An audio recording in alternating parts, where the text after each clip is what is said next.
27, 28, 29 Ağustos 2013 tarihlerinde Manisa Manolya Meydanı'nda saat 21 ile 24 arasında Manisa'daki dernekler, sendikalar ve tüm sivil toplum kuruluşları olarak gerçekleştireceğimiz Mısır için diriliş, insanlık için diriliş mitingimize bir taraftan dua edeceğiz, bir taraftan da beddua edeceğiz.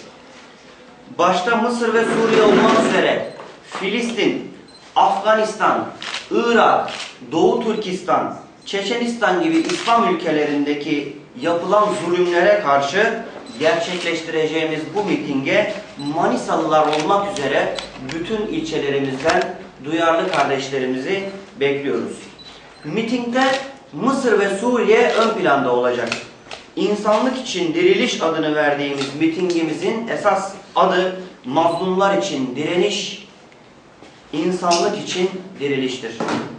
Çünkü Suriye'de, Mısır'da ve başka yerlerde insanların öldürülmesi topyekün insanlığın öldürülmesidir.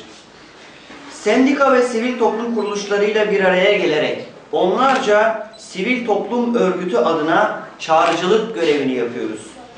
Bu miting insanlığın ortak mitingi olacak. Vicdanların kanatıldığı bu günlerde vicdanların ortak sesini çıkarmaya, dini, inancı, ırkı, dili ne olursa olsun bütün insanlık olarak içimiz sızlamakta ve Müslüman olarak da bir görevimiz olduğunu düşünmekteyiz.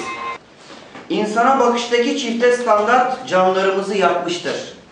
Dün insan haklarının savunucusu olduğunu iddia edenlerin bugün katliamlara, darbelere, katliam ve darbe dememesi, dünyanın gözü önünde cereyan eden konuları bile ıskalaması yaptıkları çifte standardı göstermektedir.